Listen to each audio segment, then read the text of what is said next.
Well, hello, friends. Greg Koukl here. Stand to Reason is the show, and I am your host. And thank you for joining me today.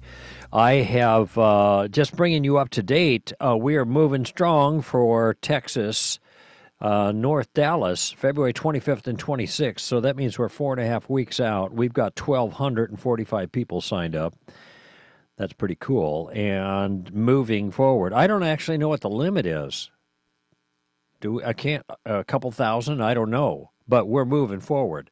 And so if you're thinking about going to the Texas event, and I've just last week talked to somebody who's a long way from Dallas, but are planning to make the trip. I think it's a 10-hour drive because I was in Texas last weekend. I'll tell you more about that in a moment.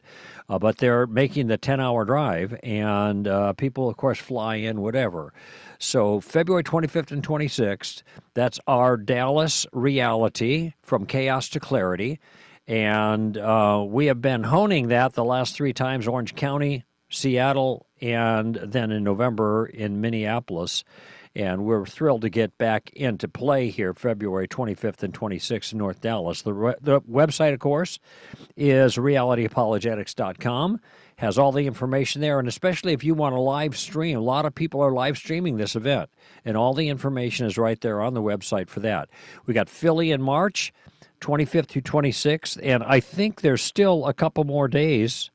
Let me just look at my notes here of sign up where you can get the advanced or the cheap ticket. Let me look here. Yeah, I think it ends Friday. And right now we got 176 people signed up. We're 8 weeks out, though. But if you want the discount, we're going to get a lot more people taking advantage of the discount available up until Friday. So that would be Friday let's see, you got the 25th, 26th, 27th, 28th, I think 29th, I think is the way that works if my math is correct. Counting on my fingers here, but that's no guarantee anymore. All right, so we are thrilled to be heading into our spring season of reality in Augusta, Georgia, April 22nd and 23rd. Signups are not open for that yet, but we're rolling. I mentioned Texas because I spent the weekend in Southeast Texas just this last weekend. Had a conference there with the Baptist Church and the Texas Conference of Churches, and Eric Hernandez, who sets up a lot of these great conferences, was my host. And it turned out Frank Turek was also one of the speakers there. We were the plenary speakers, then they had local talent for the breakouts. But anyway, it was great hanging out with a lot of people. But this was a very unusual weekend in one regard. I want to tell you about that, and then I want to reflect on something that this occasion got me thinking about that you might find helpful. And that is when I arrived at Dallas. Now, this is 2.5 hours away where we were headed, Jacksonville. But I arrived at Dallas. I'm looking around for Eric, and another gentleman comes up and greets me, recognizes me, introduces himself, and then he said, "Well, yeah, Eric's around the corner. He's coming. We're all riding together." Oh, great. Where'd you come from? I flew in from Phoenix. Been a fan of the show for a long time, listening, read your tactics book, read other things that you've done. Really love what you're doing. Okay, we get in the car for our 2.5-hour drive, and then my new friend here identifies himself. He said, just to be clear and to be upfront with you, I said, I just want you to know that I'm an atheist. And I said, well, great. I mean, here's a guy who listens to our show, who's read the books, read tactics. He hadn't read Story of Reality yet, and so I promised him I'd give him a copy just from me to him, which I was able to do and sign it off. But now he's going to this conference, and apparently he'd been to some conferences before. I was giving a talk on tactics, and I was giving a talk on evolution. Why I'm not an evolutionist is the title of that talk. And he said, I have a lot of questions about evolution, so I'm interested to hear your talk. Frank Turek did The Problem of Evil, and then he did his presentation of why I'm not an atheist, or I don't have enough faith to be an atheist is the title of that. So the point here is, now we've got a really nice guy who is an atheist, who engages these ideas aggressively, and I will say, does so in a very even-handed, open-minded fashion. And very quick to acknowledge good points, and in fact said that he thinks that people are actually all moral objectivists. Even people who claim to be moral relativists, they still believe in objective morality. Now, there's a question of what accounts for that, and that was part of our discussion, because if there is no God, then there is no objective morality. We talked about that on the air here, and he and I discussed this, and it's part of our conversation. But this creates a liability for him. And then not just explaining why is it that everybody believes objective morality, but also because that's a sociological, psychological issue. Why people believe what they believe, whether they're influenced by their communities, by the churches that they've gone to, by their families, by their broader culture. These are all interesting things to talk about, but that tells you nothing about morality itself. It simply tells you about psychology and sociology. And by the way, this happens quite frequently, friends, when people get into discussions about God and the question of objective versus subjective morality as it relates to the issue of God's existence. They often slip out of the, shall we call it, metaphysical or ontological discussion about morality itself. Does morality exist? Is it there? Is it over us? Do we have moral obligations? Those are questions about reality and morality's relationship to reality, all right? But those slip into discussions of why people hold the moral views they hold. That's a different discussion. That's a discussion about, like I said, psychology or sociology. But no analysis of psychology or sociology like that is going to tell you anything about morality. All right? So, I mean, for example, you could have people who believe in leprechauns, and there could be a whole assessment of why they believe in leprechauns, but that assessment isn't going to give you any indication of whether or not there are leprechauns. That's a separate issue. And in our conversation, now remember, he had read the book, Tactics. So he knows in our conversation what I'm doing. And of course, what I'm doing is just having a nice conversation, gathering information and trying to maneuver in a gracious way, which is the way the conversation went, not only that whole ride, but the entire time. It was fabulous because he was so friendly and he was very open and he was willing to concede when a good point was a good point, and what was troublesome for an atheist, given certain things that we encounter in reality in the world. And in fact, he had been raised a Baptist, and I think in the South, maybe Texas, maybe Phoenix, I'm not sure, but he knew the drill. He had the church background, had all of that stuff. Now, I don't know the particular reasons of what precipitated a change in thinking. We didn't get into that, all right? And to some degree, I didn't want to ask questions that were too personal. And given the fact that we were together a lot and we were having a lot of conversation, I also didn't want to overwhelm him. So I don't want to talk for 2.5 hours, bang, bang, bang, bang, bang, and then we get there, we take a break, and he was with us the whole weekend. So when we would congregate as a team after the event was over, and that would be Friday night before it starts, Saturday night before it was over, he was with us, going to dinner with us, and we drove all the way back on Sunday, another 2.5 hours. Then we had an hour for brunch before we both got dropped off at the airport. So part of my philosophy here, and he's likely listening to this show right now, which is great, but part of my philosophy here is not to overwhelm people. You know, I'm putting a stone in people's shoe. I want them to get them thinking. Of course, he was thinking. He had been thinking, and still is, I'm sure. But I don't want to put too many rocks in there, you know, because then people, I mean, think of it. You got a stone in your shoe, you can put up with it for a while. If you got a bunch of rocks in your shoe, you're going to stop, take your shoe off, and empty it all out, so you don't have to think about it at all. All right, so maybe a faulty metaphor, but the point is, you don't want to give people too much, in my view. And so, but as we were talking, and I was asking for clarification, when he would shift from the in a sense, metaphysical, ontological question about the existence of morality into the psychological and sociological issue, which is very different, I would point that out. I said, you notice you just shifted from one to the other, right? Okay. Oh, yeah, I guess I see that. Well, I want to stick with this first thing because the second thing may be interesting if you like psychology or sociology, but it has no relevance to the question of God or the truth of morality and religion, etc. And so, and I mentioned to him one of the, and again, part of the reason I'm raising this is I want you to be aware of a particular circumstance where the tactics were in play in one of the most genial environments imaginable, but I still was following my game plan. And so I had to ask for clarification for quite a number of things, not only for me. And this is one thing I said to him. Part of the reason I'm asking for clarification is so that he is clear, not just me. And he said, yeah, I know that. And I appreciate that because you've just made a couple of things more clear to me.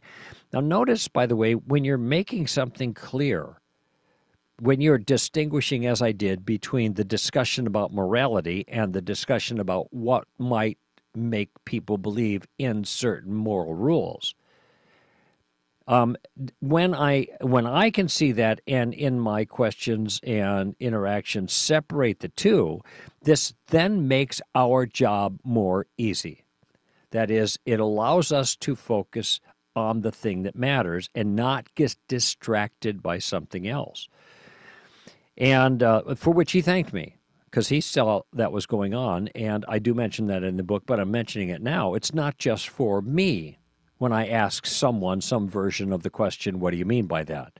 Now I got a picture of what he means. I want them to be clear on what they mean by that. And this is why in the book and in my presentations, and it's the presentation I gave out of the gates at 8:30 Saturday morning, which would have been 6:30 my time in Los Angeles.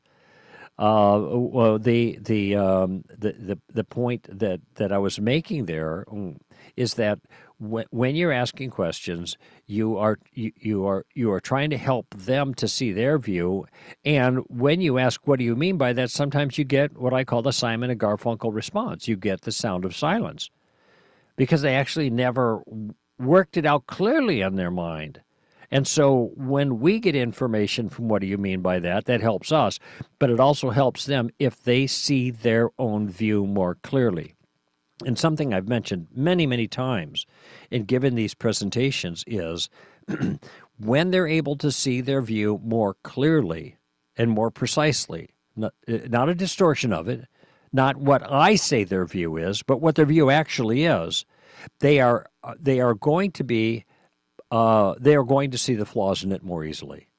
All right? It's just like when you could stand off from a mirror and do your hair and whatever, but you get one of those magnifying mirrors that has a light on it, and you turn it up and tap, tap, tap and get brightness. You see every single crease and wrinkle and whatever. My wife has one of those, and I occasionally will look in one, and it's a frightening experience. And in the same way, when we are asking questions, we want them to look more closely at their view just to see what it actually looks like, and the flaws become more apparent. And in the occasions when that happened in our conversation, he was thankful and thanked me for it. That was all part of the friendly conversation. And then after a while, we got on to some other things, give it a break, move on to other stuff. And that's kind of the way the whole weekend went with him. Now, he acknowledged at the front end that there were difficulties with atheism, and that troubled him. Good for him. He's honest. That shows intellectual integrity. But when we were driving back, and just to give you an idea of how kind of friendly the atmosphere was, I did ask him this question at dinner one night, and that was, listen, when you bang your thumb with your hammer, what do you say? Do you say, oh, nobody, oh, nobody? And he started laughing. He says, no, I say, oh, blind chance and random chaos. Blind chance and random chaos. All right. So it was friendly. But when we're riding back, I asked him about his reflections in general on the weekend. And here's what he said to me. I wrote it down. I had him say it again so I would get it right. He said, our side is a big mess. And when he says our side, he's talking about atheists. Our side is a big mess. I hate to be on that side, is what he said. Then I think I said, but you are on that side, so that means you're in trouble. In a jovial kind of fashion, but I was being serious, all right? But this raises another question for me, and this is apart from the point that I was making initially about how the tactics are helpful in different fashions in conversations, especially with friendlies. It raised another question, and this you may find helpful, and that is that I've reflected on this in the past and probably have talked about it, but there are actually a number of reasons why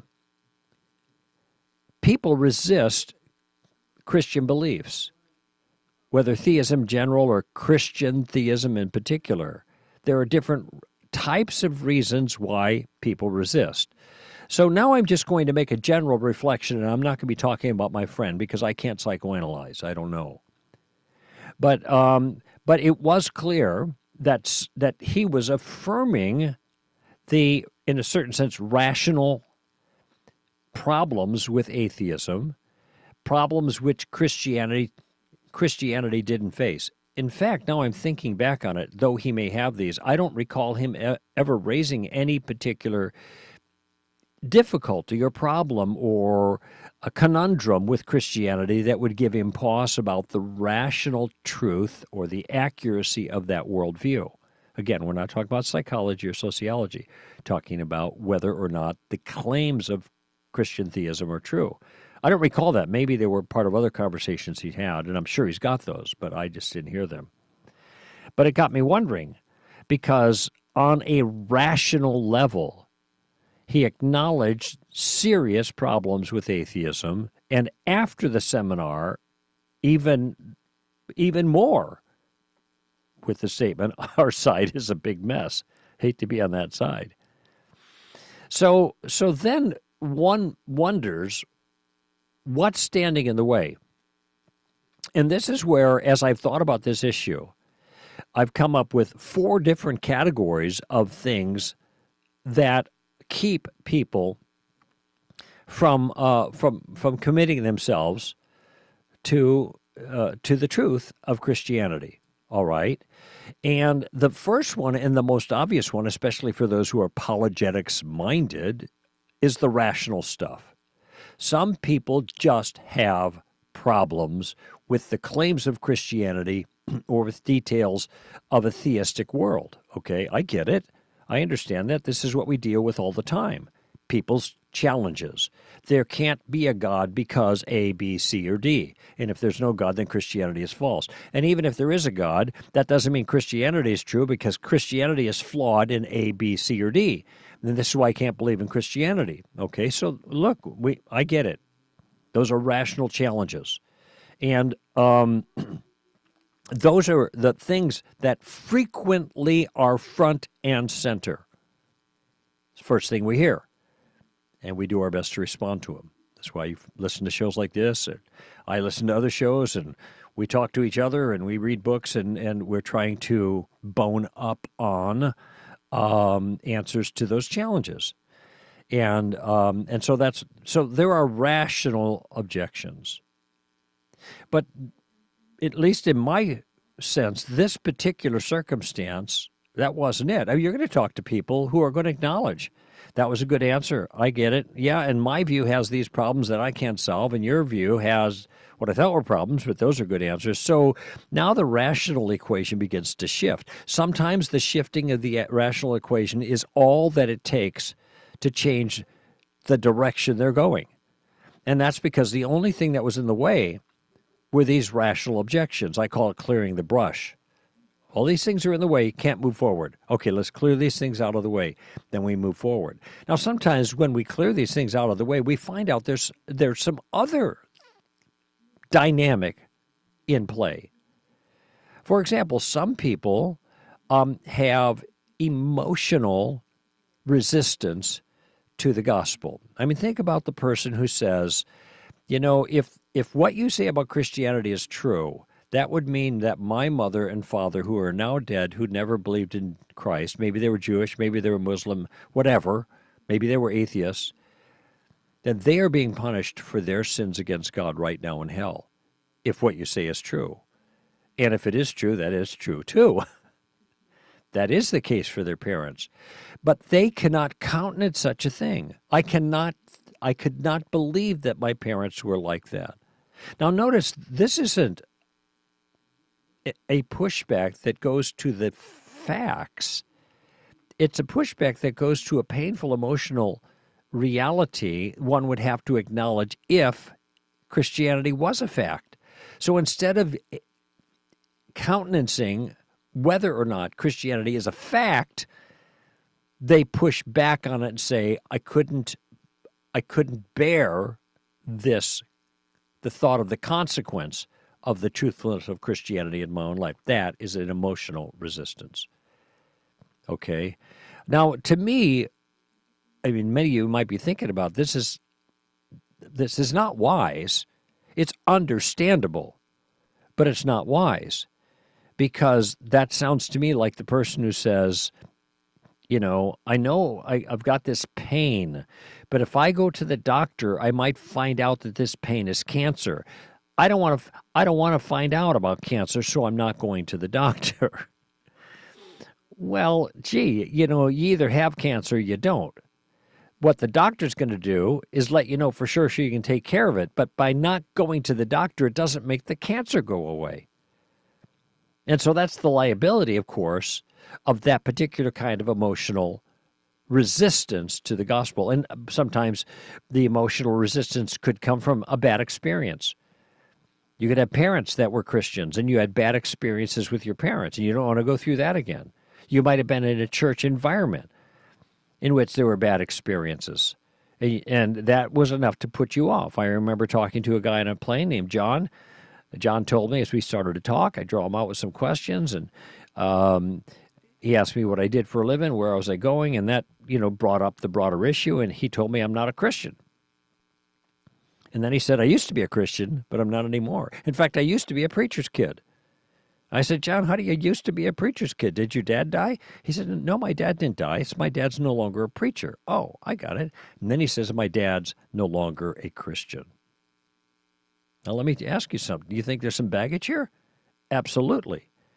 Something happened that was a bad thing that took a preacher and his family and not only turned them against the ministry, but also against Christianity.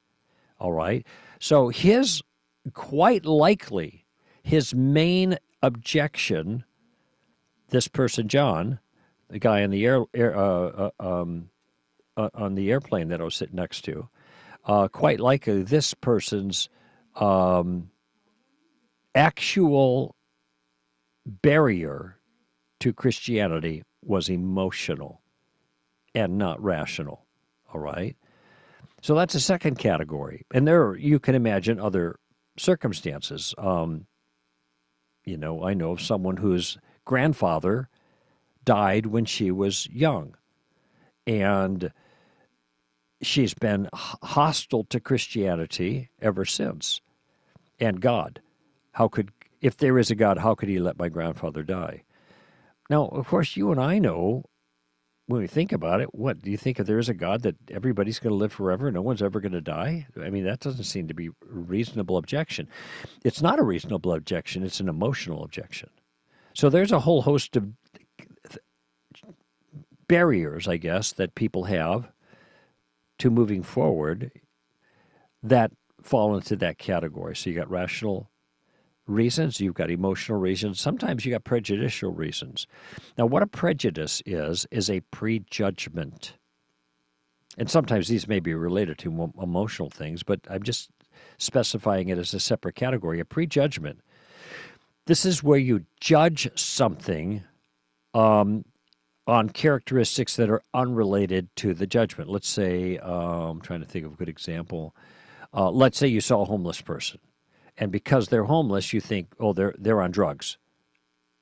Okay. Oh, there's a homeless person. I bet he's a drug addict. So what you're doing is you're prejudging that person on a thing that is not really related to the judgment. He could be homeless and not be a drug addict. But if you're prejudiced against that group of people to think that all like that are drug addicts, then you are going to make a judgment based on a circumstance that doesn't relate to the validity of the judgment. Okay, so you might think in this case a person who is prejudiced, and usually we think of racial prejudice, but that would be an example too. But it's beyond that too. You've got blinders on. You don't see the facts of the individual circumstance. You've already made up your mind. Now, a person who's prejudiced like this regarding ideas is a person who is actually closed-minded or maybe narrow-minded. All right? Some people object to Christians who claim that Jesus is the only way, and they say that's narrow-minded. Well, wait a minute, that's not narrow-mindedness. A Christian may be narrow-minded, but having a narrow message is not an indication of being narrow-minded. The narrowness pertains to the message, and frankly, there's a whole lot of people that believe in messages that are narrow. Doctors all the time. Here's your sickness, here's the antidote. It's narrow. All right? Special problems need special solutions. Unique problems, unique solutions. So having narrow answers is not in itself a problem. There is a question of whether the answer is really the answer, but that it's narrow shouldn't be a problem. What people do is then they fault the Christian for having a vice of narrow-mindedness. Well, that's a totally different thing, because narrow-mindedness is a phrase or a word to describe how one holds a view, not the kind of view they have. And a narrow-minded person is somebody with blinders on. They won't consider any other option. They see only there. That's a prejudicial circumstance. The irony is many people who claim that Christians are narrow-minded in virtue of the narrow view turn out to be the very people who not only have their own narrow view, but are also narrow-minded about it. They won't countenance an alternative. They won't listen to the reasons. So you have some people now that the reason they're rejecting is because of prejudice, a prejudgment without considering all the facts. So you've got rational reasons, you got emotional reasons, you got prejudicial reasons. Okay, I'll tell you the third category. Sometimes you take care of all of that stuff. You deal with all the issues so people can, let's just say, more or less see the issue clearly, what's at stake. And this is reflected in a question that Frank Turek asks a lot of times when he's on campus. He's spoken, he told me this last weekend, probably 300 different universities. He debated Chris Hitchens twice, as I recall, and a bunch of other people. But in any event, this is what he asks. He said, if I could demonstrate to you that Christianity actually was true, would you follow Jesus? And much of the time, the answer is no. So notice, by the way, that the issue here isn't really narrow-mindedness or emotional response or certainly not rationality, given the stipulation, if I could show you that it was actually true. It's something else. This person is just bullheaded and stubborn. They will not bend the knee regardless. And this is characteristic, say, of the Jewish leadership that we read about in John chapter 12. Remember, John 11 is when Lazarus was raised from the dead. Jesus raised Lazarus from the dead. Well, the leaders didn't like that because if Jesus, they know he did, that Jesus raised Lazarus from the dead commended Jesus to the rest of the populace as the Messiah. They didn't want that. So they plotted to kill Jesus. By the way, this is kind of dumb, isn't it, when you think about it? That guy raised someone from the dead. Let's kill him. It doesn't mean you can't kill him, but if the guy has power over life and death, you might want to be thinking maybe that strategy won't work. Nevertheless, they plotted to kill Jesus. But chapter 12 said they not only plotted to kill Jesus, they also plotted to kill Lazarus, the one that was dead for 3 days and is now alive as living, breathing, walking testimony of the messianic power of Jesus of Nazareth. They wanted to kill him too. The only reason that you would plot to kill Lazarus is if you knew he was dead and he was actually raised to life again, and now you want to do away with the evidence of the messianic authority that Jesus had. You see the problem? I call that unbelievable unbelief. Now, that isn't just unbelief like, I can't believe that happened about Lazarus. They knew it happened. That's why they wanted to kill Lazarus. So what's going on here? This isn't a rational problem. This isn't an emotional problem. This is not prejudicial. This is hardcore rebellion. We will not bend the knee.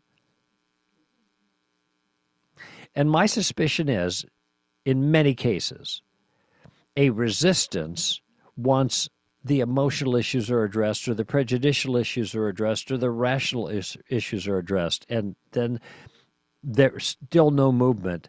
My suspicion is what you're facing is stubbornness. I will not give in. And indeed, some people have confessed, and famous atheists, I am not even going to think about the possibility of God because I don't want anybody telling me how I am going to live, who I can sleep with, etc., etc. Actually, the irony is many times when they make statements like this, the sexual issue comes up. They don't want anybody, they don't want God crimping their style, so they're not going there. Doesn't matter what the evidence says. They're not going there. Well, in any event, I hope that was an encouragement to you in some of those categories. Will open your eyes to what may be going on in the lives of those that you care about around you. We've got some callers on board. We'll get to them in a moment. I'm Greg Koukl for Stand to Reason.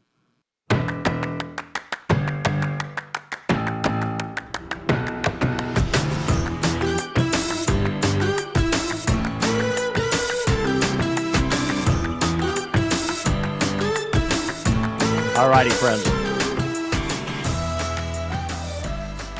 By the way, on February 8th, Tuesday, that's 2 weeks from today, as I'm broadcasting, we'll have some fill-in shows, but I'll actually be in Wisconsin, Green Bay area, and I guess there's no joy in Green Bay right now after last weekend, but maybe they'll be over it by the time I get there in 2 weeks. Dare to Lead Conference.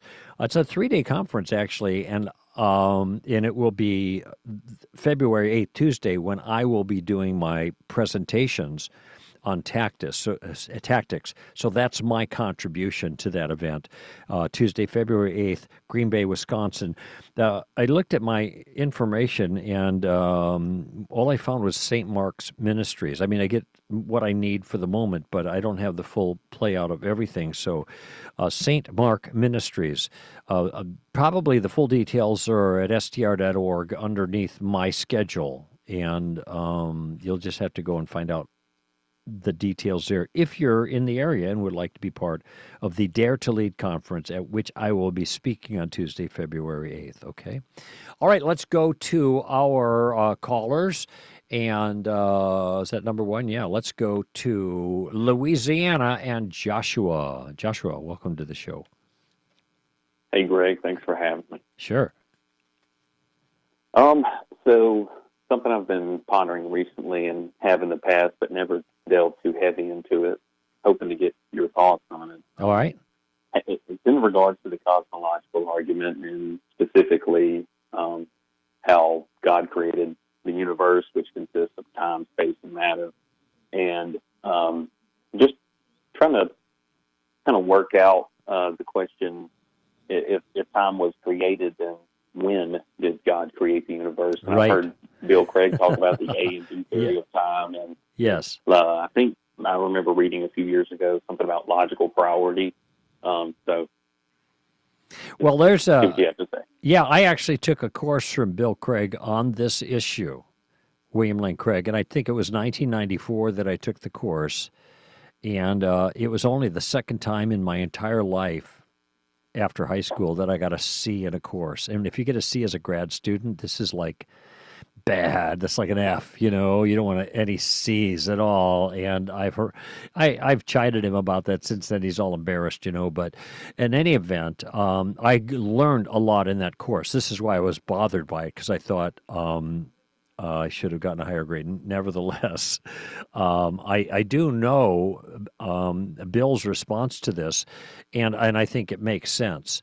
But let me just make a distinction here, if it's okay, Joshua, to lay a little foundation here. There are actually two different views about God's relationship to time. And many people will just simply say reflexively, well, God's outside of time. I actually don't think that's true. But if I say I don't think he is, they say, well, if God's inside of time, then that is a limit on God. And so they're using inside as if it's a box, and now I put God in a box. So let me just say there are two views that are legitimate in Christianity, because neither of you is required by biblical theology. What's required by biblical theology is that God is no beginning and no end. Okay, God is eternal in that sense.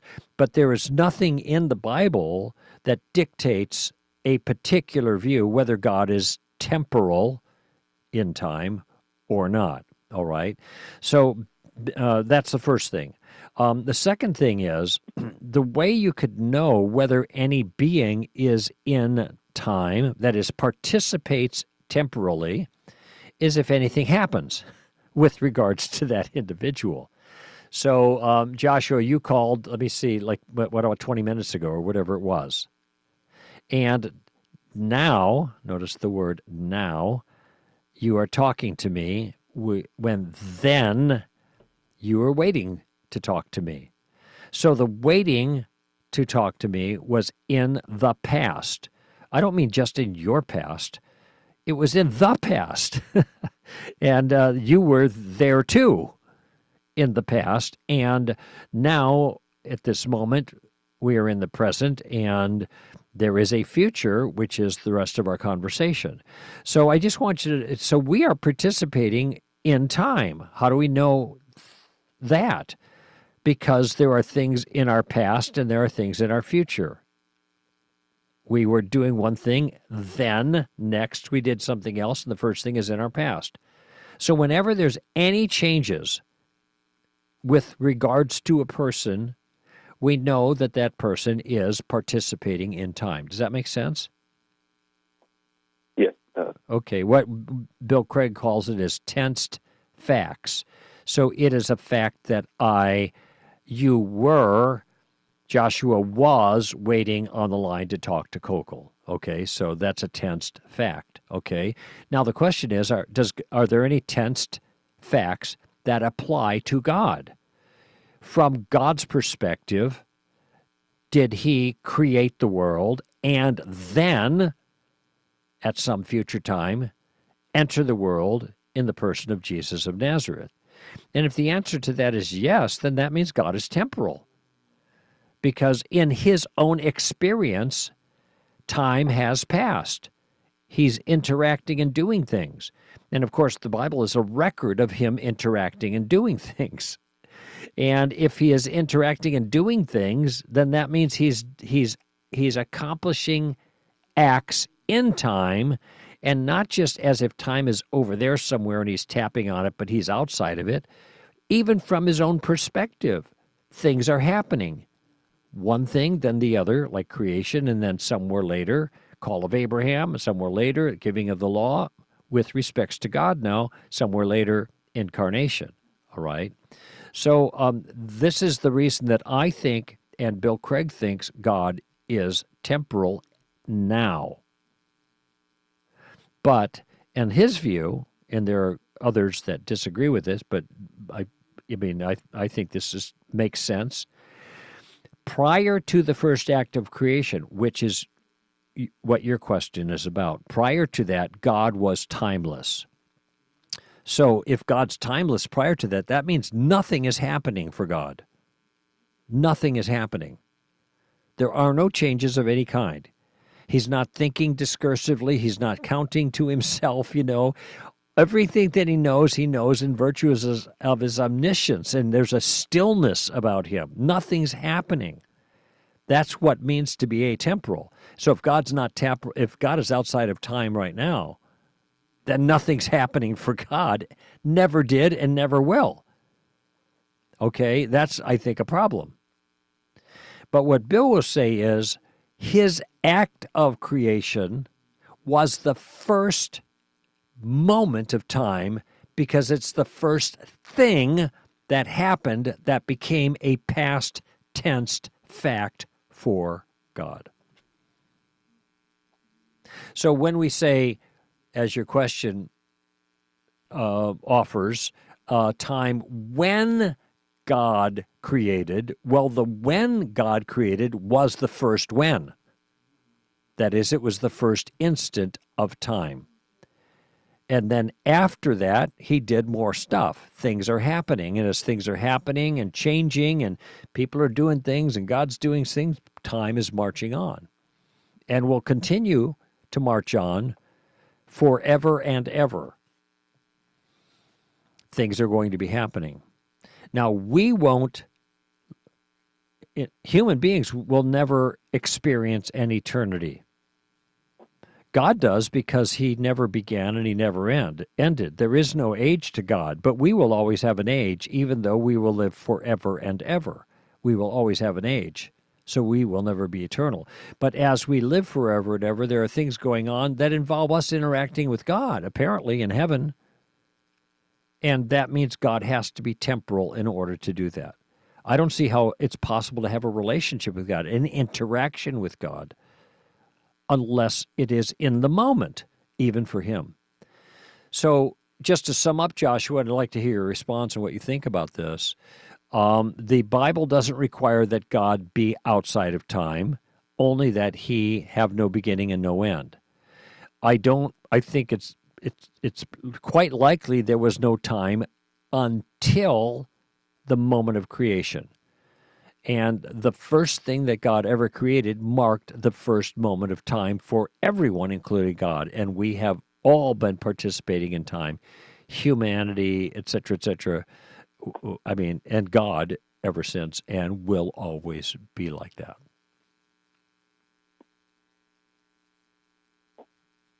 So your turn. Yeah, I definitely appreciate the response. I've never considered that nothing was happening as far as sequential events with God in eternity. I knew he had the quote unquote plan of salvation, before all this unfolded, but and even then I never imagined him kind of working out that plan, Correct. scratching off stuff in paper and be like, it's time to work. Yeah, because God didn't doesn't seem really building anything. Exactly. God doesn't think discursively. He doesn't say, there's this, then there's this, then there's this. It must mean this, because that would imply that he learns the conclusion while he's thinking about the parts. But God doesn't learn anything. So you're absolutely right about that.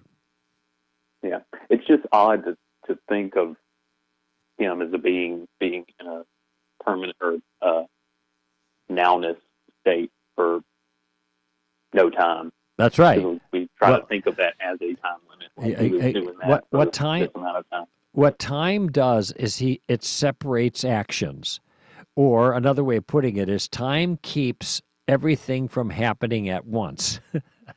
And if everything happens at once, there's no distinction between the events. And that doesn't seem to make sense. So this is I have been persuaded that God is temporal, and rather than putting him in the box, in my view, if you say that God is outside of time, that means he doesn't do anything. There are no actions that even for him are past or future because he's outside. So what is God doing? He's not acting. He may be sustaining, in a sense, an emotionless kind of way, all of things, but he's not acting at all. So anyway. Okay, good question, Joshua. Thank you. Okay, appreciate the call. Let's see. How about a quickie commercial, and then we'll come back. I got Katie and a story about tactics worked on the first try. I love those stories. Coming up on Stand to Reason.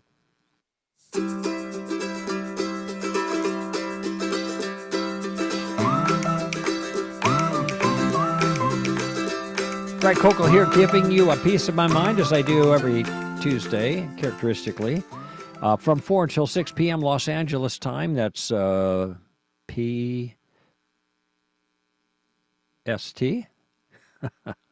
No D now. Pacific Standard Time, not Pacific Daylight Time. 855-243-9975 is our number, 855-243-9975. If you're calling from outside the U.S., and we occasionally get those calls, 562, the international number is 1 for the U.S. of A, 562-424-8229, 562-424-8229. All right, let's talk to Katie, our old friend Katie. Hey, Katie, nice to talk to you again, Las Vegas, Nevada. Hi, Greg. Thanks for having me on again. Sure. What's up? So I just had to tell you this story because this just happened yesterday, and it popped into my head that, you know what, tomorrow's the call. I'm going to tell him about this. Dynamite. So I just read your book, Tactics, and I was absolutely just thrilled by it. And yesterday I went into a store, and while I was walking around in the store, I asked for a particular, it was a bookstore, and I asked if they had a particular Christian section. Mm-hmm. And she said yes, and she walked me over to it. And she said, this is where most of them are. I don't know too much about it. I used to believe in Jesus, but I don't anymore. And then started to kind of walk away. And I said, oh, really? What happened? And she goes, oh, I've been through a lot. I was raised Episcopalian, and I ended up being baptized as a Baptist. And then my father, who does a bunch of research into stuff like that, talked me out of all of it. And I've decided that I believe in the universe, and I'm good with that. Huh. And I said, oh, wow, that's really interesting. That must have been a really interesting journey to go on. What do you mean by the universe? Uh-huh. And I just, I heard your voice coming out in all of your YouTube videos and your book, the words, what do you mean by that, came out as, what do you mean by the universe? Uh-huh. And we ended up in this long conversation, and but before it went on long, she told me what she meant by the universe thing, and for some reason I got this feeling of, don't push it. Mm-hmm. She actually is in there somewhere wanting to talk about this. I could feel it. So I was like, wow, that's really interesting story. Well, thank you so much for pointing me in the right direction. And I went back to looking for my book. Mm-hmm. She goes, yeah, no problem, and started to walk away. And she got about 10 feet from me, and she goes, you know what? And she came back and started talking to me some more about it. And I was so grateful for not only your book and the tactics and how to use them, but the way that you describe being a gardener instead of focusing so hard on trying to close the deal all the time.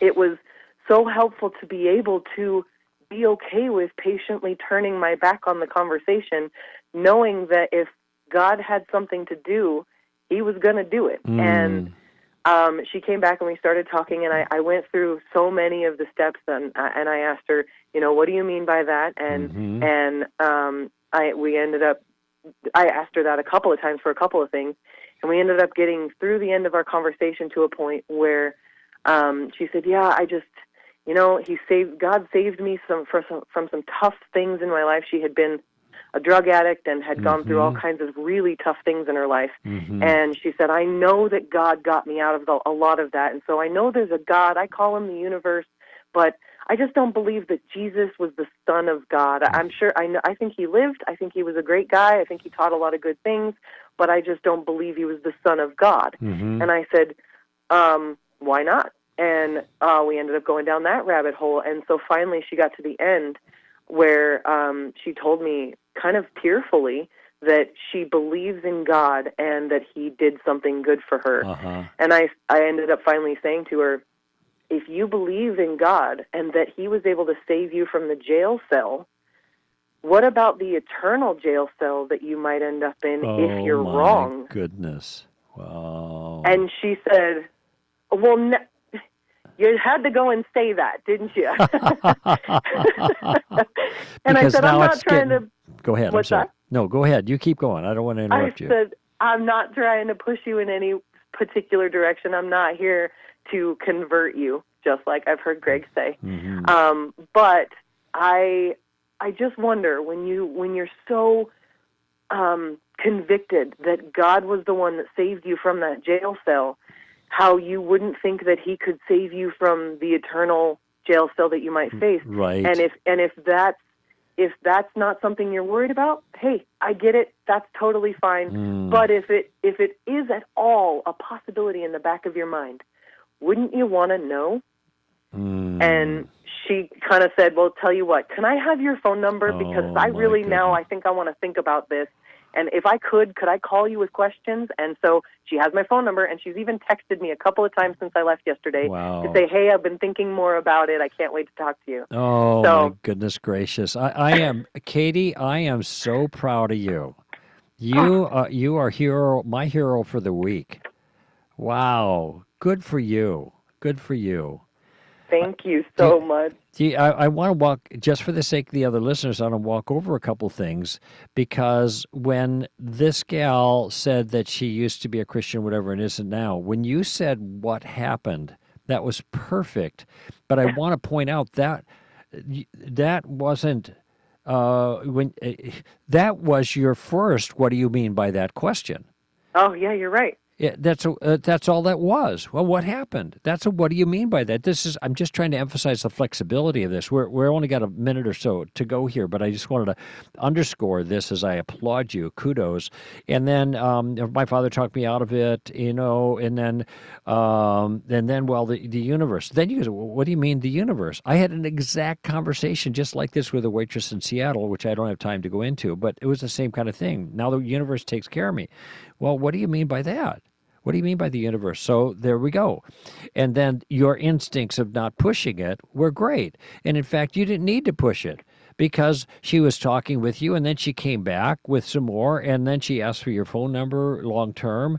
And but she did get to the issue of Jesus. And this was great, because you could take it a little further, and then you asked a question that really was meant to get her thinking personally about her circumstance before God regarding Jesus, and that was the eternal jail cell comment.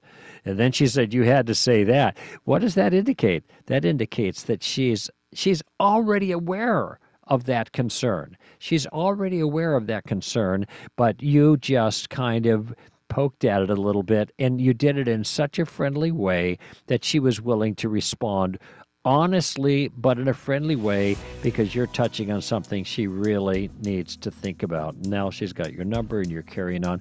I hope she gets maybe is willing to read the Story of Reality sometime, because that might do some more work for you. But I got to run now, Katie, but I just want you to know how proud I am of you, and how this is such a magnificent example of what I teach in the book, and then another situation. Did a great job. Absolutely great job. Keep it up, Katie. All right, friends, that's it for this hour. And Greg Koukl here for Stand to Reason. Do like Katie did. Give them heaven. Bye-bye now.